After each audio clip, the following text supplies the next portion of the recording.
Hi, my name is Charmy, I'm Neil. and welcome back to my channel. I hope that you enjoyed our first video on the 5 love languages that we basically recorded a month ago now. And today we're back with another series. It's called NVC, which is called Nonviolent Communication. Again, another book that was introduced to me, or concept that was introduced to me by my therapist. And Neil and I have really utilized this method when we are trying to communicate with each other for like 3 years. When I feel like, when did we start that? Yeah, 2-3 years, I guess. 2-3 years, yeah. And it has definitely improved our relationship. So we're hoping that you can walk away with some tips and tricks to utilize in your relationships, whether it's with your partner, it's with your siblings, or your parents. So yeah, here we go. Unfortunately, Marshall Rosenberg is no longer alive, but I heard that he used to be an excellent facilitator of workshops, and I wish that Neil and I got an opportunity to go to one of his workshops, because apparently it changes your life. But one day we will. Let's see, maybe there is another person who sort of took on Marshall Rosenberg and is teaching these workshops and is equally good.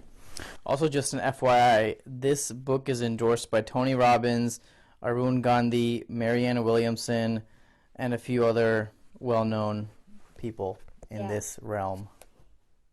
And Deepak Chopra Deepak also Chopra wrote the foreword. The foreword was by Deepak Chopra, yeah. In this book. This is the newest version. There's tons of different versions that have been on market, but this is the version that Neil and I have. So let's get started. Before we get into nonviolent communication, I just want to put out some caveats. You can use these tips and tricks with people, but at some point you have to decide how much are you going to give it a try in a relationship with people who are always there to misunderstand you on a constant basis and make assumptions, because that will make things very hard. So as we go through, so today I think we're going to cover 5 to 10 tips and what it is and what it's not, before we get into the actual, like, minuscule tips and tricks that Marshall talks about.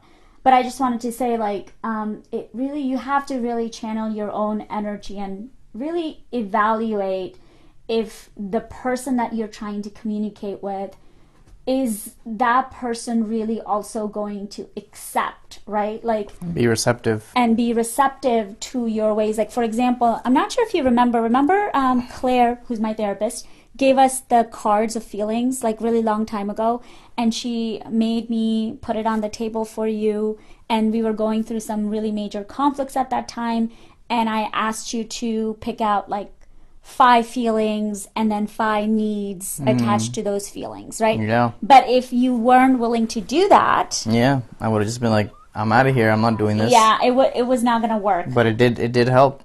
It did help because we got to like the need of it. Yeah, the root cause. The root cause. I think this helps you determine the root cause of an issue that you're having, right, with someone, or you're in a relationship. Neil, why don't you share, when do we use this book or these tips and tricks? So I think essentially, if you're trying to express yourself, express yourself to yourself is the first thing, right? So, yes. When you're talking to yourself in your mind, or you're reacting to something that's happened, or you're in a conversation with someone, you have to listen to yourself, right? And what your thought process is in that conversation or relationship. And also expressing yourself to that other person. So whoever you're talking to, whoever you're in a relationship with, or just whoever you're communicating with, you want to be able to express yourself clearly and concisely so that person understands you, which is essentially the goal, right? So the person can understand you, you can understand yourself, and you can both, move forward in a positive way. and yeah, expressing to others. So as I said, it can be anyone that you're just communicating with. Yeah, and then the last piece why this book is really important is also listening to your thoughts in a non-judgmental way, but also listening to others in a non-judgmental way, which we'll kind of get into others. But anytime when it's about communication, it's also it's equally about expressing yourself, but it's equally about listening to the other person in a non-judgmental way. And we'll get into it. So ultimately, NVC is broken down into 4 steps. Rosenberg talks about observation, like observing the scenario or observing the conflict or observing the person who's angry, who's yelling at you, just silently observing and being present, not having a self-talk in your head or not constantly saying anything, that takes you out of that scenario. The second thing is sharing your feeling. Like, so for example, when that person is done with their piece or whatever they are saying, first of all, you don't have to immediately share your feelings. You can go away. Like, that's what Neil does more often than ever. Like, when we're in a conflict, like, he needs to just diffuse himself and he just walks away. And sometimes he'll come back like an hour later, or sometimes he'll come back a week later, and sometimes he'll come back a month later. But that's what I have to give him, the space and the grace to sort of process the thoughts in his head. With me, I used to be a very reactive person, but now I have this solid like boundaries where I just actually, right? Like, what do? Yeah, I mean, initially, I think you were very, like you said, reactive. And you want to resolve it right away, or you want to just say your piece right away, and you want instant feedback. Yeah. But now, you're more, I guess, a little bit more, I not just as take reactive. time. Yeah, you I take just more take time to process it. Mm-hmm. Sometimes I even I call them my voice allies, where I sort of role play with my person who I trust, my confidant. And I'll just sort of talk it out with that person. The other thing that I also do is really, really journal about it. Just write it out. Sometimes I write letters of forgiveness to others. I never send it to them, but I yell at them, scream at them in my journal. And then sometimes I burn the piece of paper. Sometimes it's still in my journal and I just never go back to it. But that's what I do. But I used to be a person who immediately needed to share her feelings. But what Claire made me realize is that sometimes when I'm angry, I don't really necessarily mean all of those feelings that I'm expressing. So then it negates where my care is. So what I try to do is I just try to walk away, especially when I'm very, very angry. And now I'm sure you've noticed, I write down a list of things that upsetted me. And it's because of Claire in this book, because it really, I have to just look at things very objectively. So step number 1 is observing. Step number 2 is sharing my feeling in a way where when you did this, I felt and I need. Those are the framework of talking dialogues. So I basically have to express my need. I was yeah, you were just for example, I hate when people talk over me. And that happens to us in our family a lot. It just happened to me over the weekend.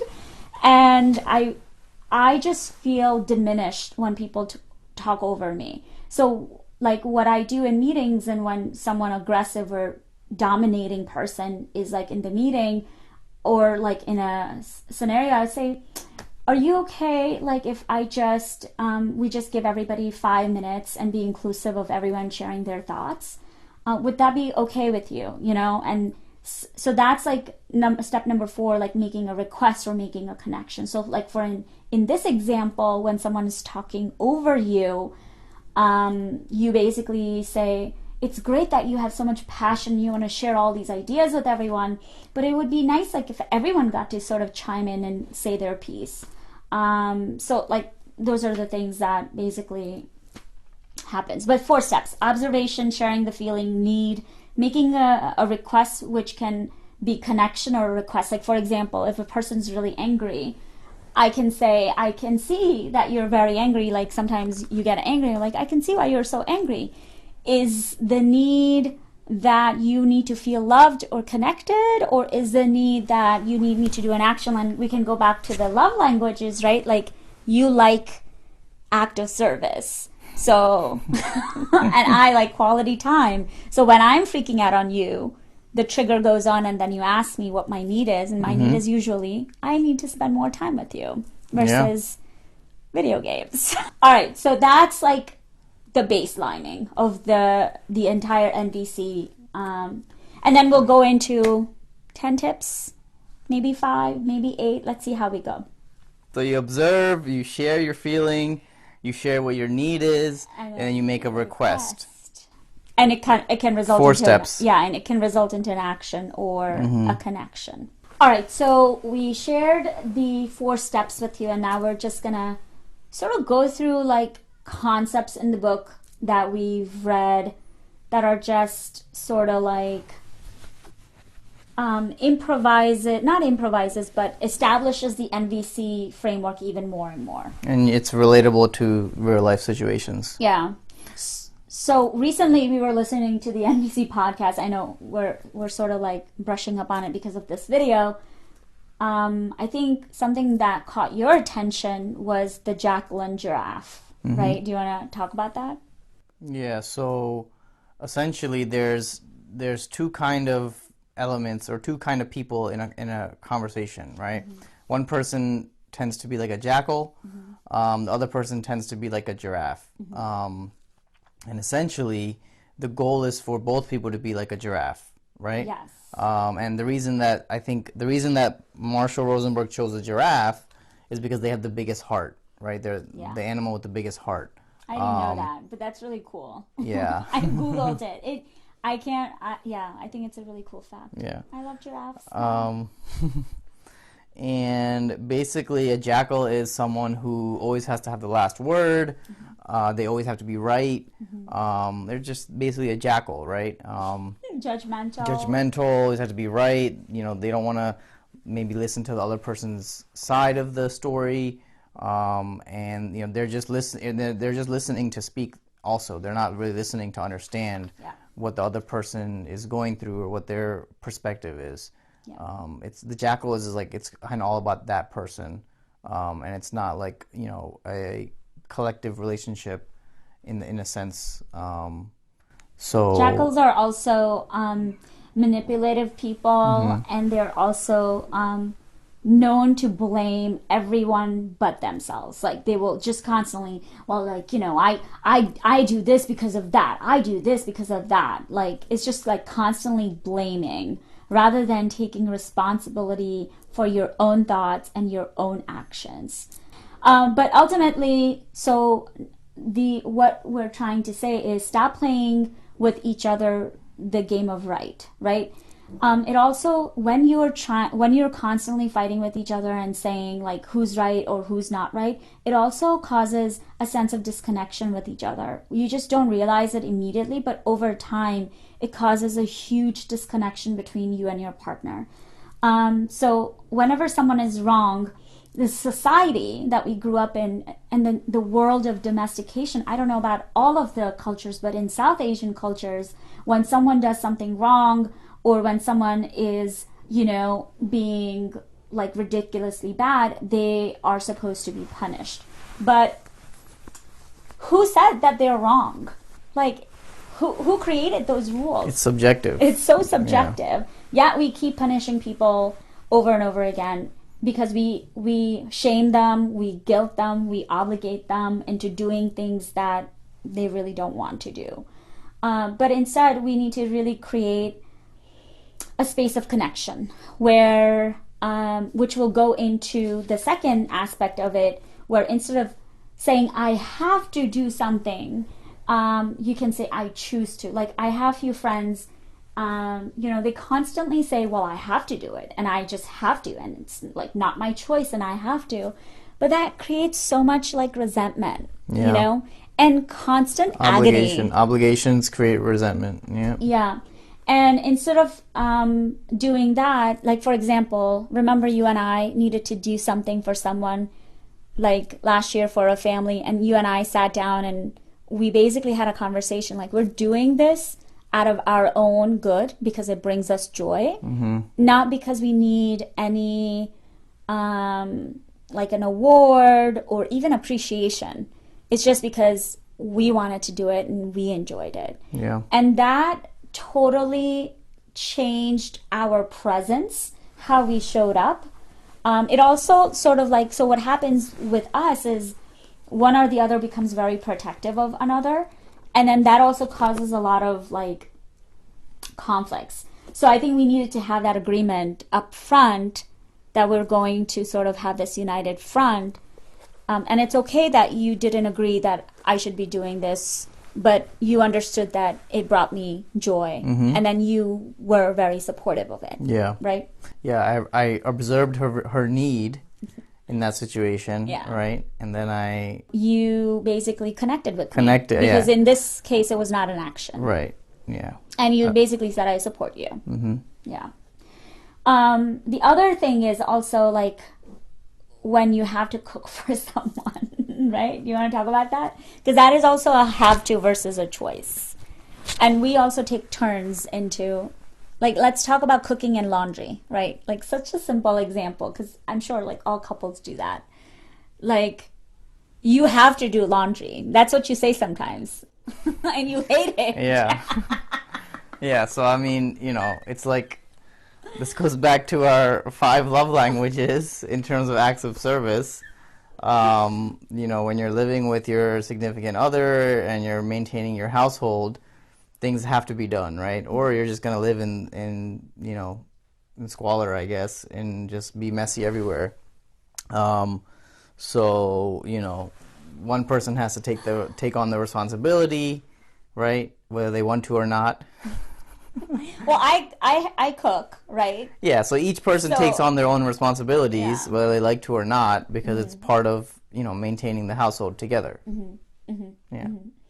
So ultimately, at the end of the day, say I choose to do laundry on Saturday, so then we can have a Sunday off, versus I have to do laundry. And of course, there are times when Neil's like throwing tantrums, looking at the load of laundry that he didn't get to do one week, and it sort of added up. And then sometimes, you know, there's more delegates in the laundry and you freak out. And same thing with me. Like sometimes I have really hard week at work and I just don't want to cook. And I would say things like, you know, and honestly, when I'm angry and when it's not my choice to cook, like you can tell in the food, right?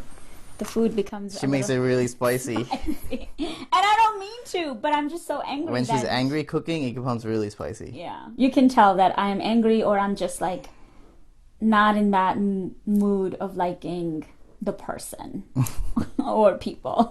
But anyways, so going to the next one. So essentially it basically goes on to different examples. Like, so the next one is I feel as I do because. This goes back to being responsible for your own thoughts and your own feelings. Like, for example, when Neil is doing laundry and he's having a really hard time, he's cursing and, like, you know, throwing clothes. And I take it, sometimes I, like, the energy impacts. And it's like, oh, my God, like, what happened? What can I do? You know, I go into this fixing mode. And he doesn't need that. He just needs his own space to be crazy. And he wants to just curse and yell at the laundry basket. And I have to let him do that, you know? And similarly for me, right? Like when I get angry about the kitchen, sometimes I drop something. I just have to leave. Yeah, he has to leave. You used to just stay there and fix it. Yeah. And that was not helpful. Yeah. Or like, you know, I'd get in the way of her cooking process. And then we'd get in more conflicts. And that's never good. So basically, I feel as I do because, like, for example, it hurts me when you don't do laundry. You know, like, I shouldn't say that to him because it doesn't really hurt me when you do or don't do laundry. But essentially, our household gets chaotic when one person doesn't do what they, you know, owned up to do. Or like, you know, I guess a Jackal way of saying it would be, you know, you never do laundry, or you suck at doing laundry, or you know, like instead you can, as a giraffe, you can say, you know, I appreciate you doing the laundry, but, you know, something shrank and maybe we should figure out a new way of doing the laundry. Or, you know, the laundry wasn't folded, you know, in time. So you can kind of be like, you know, I appreciate you doing laundry, but, you know, my shirts are a little wrinkled and now I can't really wear them, you know, on my work Zoom calls or whatever. So it's kind of, instead of taking the easy and, you know, I guess, you know, bad instinct method of just saying, you know, you suck at laundry, it's more communicating it in a positive way, or a in an NVC way, or like a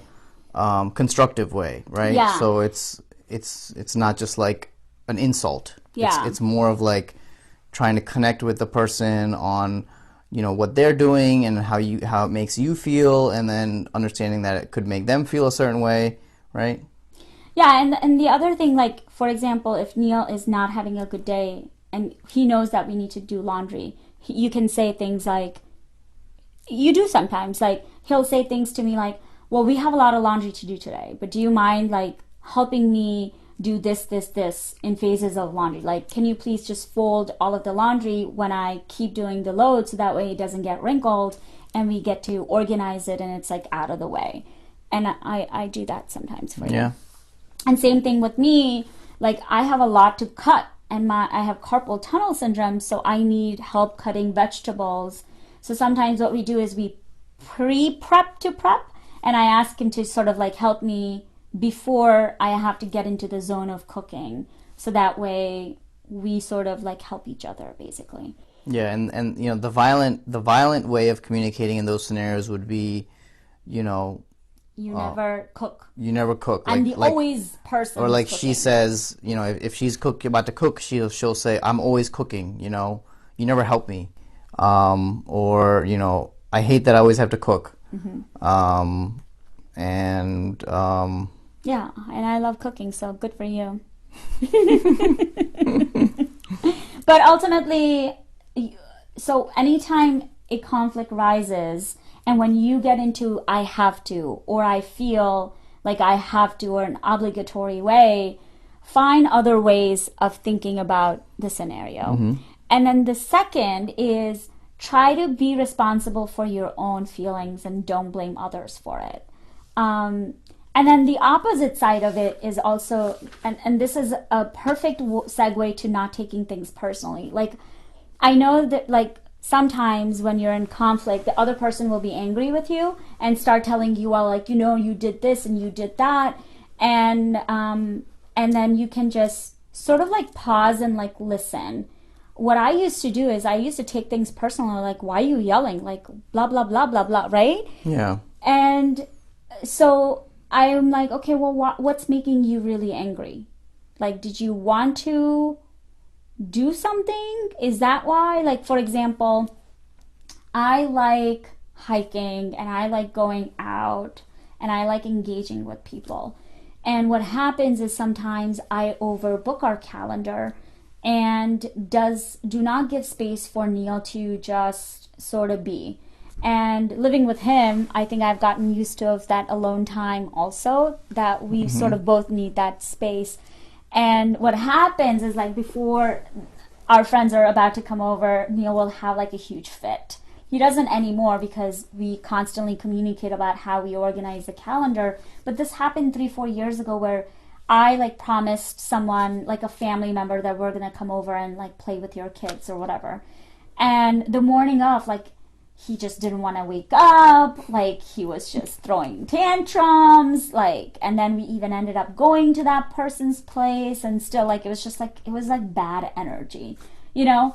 And then now we basically take a look at the calendar and say, okay, well, we need to maintain relationships with this people.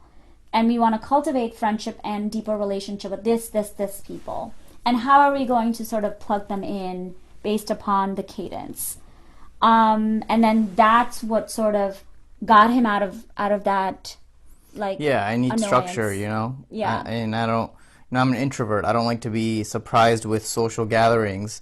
I need, you know, a few days notice so I can mentally prep, That, you know, It was advanced, but it was just sometimes I'm not having it. it. Yeah, sometimes I'm just not having it. Sometimes I just need my alone time, you know? Yeah, and never think like a jackal, right? Like always think like a giraffe. And what that means is, like when Neil got really upset, like I also got very upset, and that obviously didn't help the situation because I needed to just like pause. I'm like, okay, well, what is the need? What do you need to do? I want to just play video game all day. I'm like, okay, got you. So, yes, he does. But that's okay. We will agree to disagree or disagree to agree, whatever the frame is. But ultimately, at the end of the day, you just have to ask what their need is. Like, do you have an example for me? Like when I do that and you help me with the NVC? So yeah, so I guess an example for you was, like if there's like a Saturday morning where you want to like go for a hike or you want to do something together, and I just have my own plans, right? Like I just want to do my own thing. Mm-hmm. If we don't communicate that with each other, no. Continue. Sorry. So, in that scenario, I could tell that she was angry. So, as a jackal, I could have just been like, what's your problem? Or like, why are you so angry? But as a giraffe, I could, take a step back and think about what's going on, right? What have I been doing for the last hour or so, right? What has she been doing? And I can be like, I could say something like, oh, I see that you're not doing well, or you're mad about something. What's wrong? Or did I do something wrong, or what's bothering you? And then we can start the conversation, right? And say she'll talk about what her feelings are. I'll talk about what my feelings are, right? So like I could be like, I feel like sometimes I just need my alone time to do something, right? And then as a giraffe, she could say, I understand that you need some alone time, but I also like want to spend some quality time with you. It's Saturday morning, it's a beautiful day. We can do X, Y, and Z things.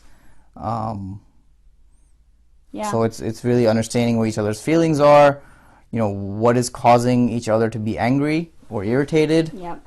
And then what's the need, right? So her need in that situation was that she wanted to spend time with me, wanted to go outside, do something, and not just, sit around watching TV or being alone, right? Yeah. And in that scenario, my need was that I just wanted to be alone. I just wanted to do, video games or do something in the office, right?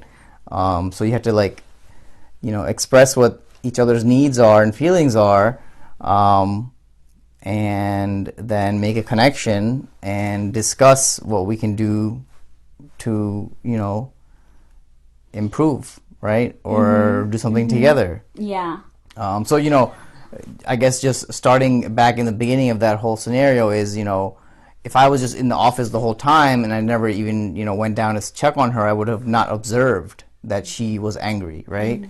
So that's actually the key thing is to first observe, right? Observe what's going on with the person you're talking to or in a relationship with, and observe that they're, something's wrong, right? Yeah. And this is a great segue to the next point that Rosenberg talks about is don't put oil in the fire. Don't put more oil in the fire. So like, for example, in this scenario, it takes two to tango, right? So in this scenario, if I were to just decide that I'm going to stay angry, we could have wasted an entire day and not end up not doing anything. So it kind of like in friendship, right? Like I have to make an effort, but he has to make an effort. I need to diffuse the energy of angerness, and he has to diffuse the energy at the same time. Like if he observes that I was angry on Saturday morning, but then I accept it on next Tuesday evening, that is of no use, because then the beautiful day has gone, the opportunity of being together and being intimate is all gone, and you're just walking away with resentment. Intimate. Like, like having a date night or whatever, Yeah. Being together. Yeah. So the need is not fulfilled, right? Yeah. In that case. So, if one person's hot, the other person needs to be cool, right? Yeah, that's the advice someone gave us a very long time ago. Yeah, so, if I went downstairs and I observed she was angry, and then I just got angry on top of that on her, we're both just fire, right? And fire just keeps growing and growing and growing. Yeah. So one person really needs to be cool. You know, to resolve the conflict, to bring both people back to the ground. And back together. And be back together. Yeah. Yeah. So I just have two more things to share for this segment, and then we're going to end it, is enjoy someone's suffering. That's what he says. Initially, that's what a jackal does, right? Yeah. No. No? So, and I didn't really understand this chapter. I had to read it again. But what this really basically means is, like, if I'm angry or if I'm venting to you about someone, that means I need you to listen. And I don't try to get triggered by your own emotions and your own feelings, and don't, like, start fixing my problems, right? Mm-hmm. There are times when I need you to fix my problems, but I think I began saying there is something that I need you to do about this scenario. But there are scenarios that I'm like, I just need to vent. I don't need any action from you. I need you to be just my listening ear. And this is specifically for me, it's very, very important because I'm a fixer. So are you. We're both fixers. Yeah. Whenever we realize the other person's irritated, we automatically go into, like, okay, what can we do to fix it, right, for the other person? Instead of just kind of letting that person, either curse it out just to this open space or, kind of deal with it in their own way, we automatically go into fixing mode. Yeah. And then that can actually be bad because then the person who's having the issue just gets annoyed more that, this person keeps telling me all these things and trying to fix all these things when it's not going to fix it. It's just something that person has to resolve on their own. Yeah. Right? So, like, when doing laundry and I'm just so annoyed about laundry, me yelling and slamming clothes and stuff is, like, my way of dealing with it in that moment, right? Yeah. But if she comes and runs towards me like, what's wrong? What's going on? And then I have to sit there and explain why I'm annoyed, right? Rather than just letting me go through that tantrum on my own, and then being okay. Yeah. So sometimes you have to, like, it's all about observing and then kind of, like, knowing what the feeling is and what their need is, and then do you take action and do something, or do you just kind of let them be? Yeah. And then later on, you can talk about it. It'd be like, she can be like, oh, I noticed you were having issues with doing laundry, like, what's wrong, that kind of thing. So in that time, I would then be more cooled down, right? Because that tantrum is over. The trigger is gone. The trigger is gone. So then we can actually just talk about what happened. Yeah. Rather than, like, 911, it's an emergency. Yeah. If I'm upstairs, she's downstairs. She hears me yelling. She, like, runs upstairs and says, like, oh my God, what's wrong? It doesn't. In the beginning of our relationship, I would just end up doing the laundry because I wake up like crack of dawn and then I would start doing it. But then I was getting very exhausted because then I would just, like, that was me fixing mode. Like, I didn't want him to go through his own agony of not liking. But tough luck, love. Yeah. Tough luck. And same thing if she's cooking, right? And she's in the kitchen and I'm upstairs and I hear her yelling or, like, cursing or, like, slamming something. If I run down and start saying, like, what's wrong? What can I do? Let me help you. Yeah. That's gonna annoy her more because I need my space. She needs her space and she's coping with it herself in that moment. Yeah. Later on, then I can be like, I realized I noticed you were having issues or you were mad while cooking. What's wrong? What can I help you? Do something that will make it easier for you next time. Yeah. Can I say something? So ultimately for me, in order for me to not be in a fixing mode, I have to say in my mind, I didn't cause this feeling. I don't have to fix it. And when you do that, you're allowing that person to unblock their own healing and unblock their own way of resolving their own issues. And I just want to say one caveat that this scenario ultimately has to do with a relationship, like with a partner. If the problem was caused by an external force, it's a whole new ballgame. Whole different video, whole different chapter. Yes. Yeah, I like that. I didn't cause this feeling, and I don't have to fix it. Yeah, that sums up exactly what we were just talking about. Yeah. Mm-hmm. And last but not the least is compliments. Giraffe Appreciation. instead of saying someone is really smart or someone is really handsome or someone is, like for example, like that's also like in Rosenberg's world, that's also creating a judgment because you're feeding people's egos or you're making people hierarchical by calling someone smart, not saying anything. And then sometimes you also sort of create that constant need of validation with each other when you say things like that. But instead, like sometimes when I'm like really like I'm really amazed with how Neil's thought process is. So I would say, instead of saying, wow, you're so smart, babe, I would say things like, oh, that's like a really interesting way of thinking. That's a great perspective, thanks for sharing that or whatever. I don't even say thanks, but I'm just like, I acknowledge the fact that that's a really cool way of resolving an issue or thinking about it, And same thing with me, like when he says, oh, you're beautiful, but then sometimes he doesn't, then I'm like, wait, am I not beautiful? Like then You're always beautiful, babe. Yeah, of course, thanks. Always tell your wives or your partners that they're beautiful. But regardless of the point, Giraffe Appreciation is all about not getting into ego issues and not getting into paradigm of good and bad. Just constant, just appreciation in a way that you're motivating each other to be the best selves. Like, for example, when I was doing my reset for my diet, right, you were just constantly saying, wow, like, I'm so proud of you that you're so disciplined day over and day in, day out. Like, not over, but day in and day out. Instead of saying, like... Instead of just saying, oh, great job, or like saying... Because then there are days when it was really hard for me to follow, and he didn't say bad job, but in my head I was like, whoa, I would like if he said good job on the days that I was doing good, I probably would have thought like, oh my god, I'm doing bad job, but I was just having a tough day that day, so it's fine, I'll do better tomorrow. Positive reinforcement. So do you want to summarize what we talked about a little bit? So in summary, the 4 main pillars are: number 1, observe. Number 2, share your feelings. Number 3 is identifying your need, or obviously, sharing your need with the person, and then making a request. Whether it's an action or a request for a connection, right? Yeah, like for example, when you are constantly playing video games, I feel neglected and I need quality time with you. Like that's like the dialogue framework that he recommends, and so do a lot of therapists recommend when you're trying to address your needs with your partner.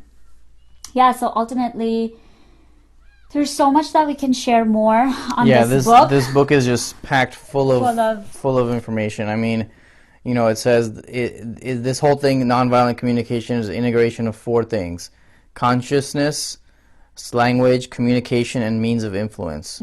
Sharing power with others rather than using power over others. Woo! I hate manipulators, so this book really, really addresses how to also deal with them, to be honest. But ultimately, again, like in the beginning of the video, I'm sure you remember I mentioned, when it comes to your partner, absolutely. When it comes to external forces, that's whole another ordeal. Whatever we talked about today really applies to each other in a relationship of togetherness, partnership. There are different ways of dealing with outside of your marriage, outside of your relationship, when the other person is causing the issues or having issues. But I just wanted to sort of give you that caveat. The one lesson that we've learned is also recognizing when the external forces are causing issues. And we immediately diffuse that energy of the Jackal energy that creates between us, because when other people create issues in your relationship, you have that Jackal energy. Well, I'm right, and my family's right, and this is right, and that is right? But you want to come from a giraffe perspective where you're just sort of like have each other's back and each other's priorities as number 1 before you start addressing and catering to the rest of the world. Like my my husband and my mom also tells me I am not Mother Teresa, and I just need to do me first, and we need to focus on each other first.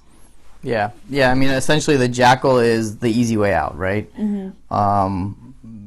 It's like the basic instinct that you have to react instead of being a giraffe with a big heart and kind of understanding the feelings and communicating in a more constructive way. Yeah, and have tons of empathy with each other. Empathy is a big one, yep. And giving each other some space and freedom to express the partnership. Yeah, empathy, collaboration, authenticity, and freedom. Freedom, it says right there. It's a collaboration of all those amazing things. Green and red makes a purple. Anyways, I think we conclude this video. It has become really long. We are ending this with lots of giraffe love, and we'll talk to you next time. See you in the next video. Bye.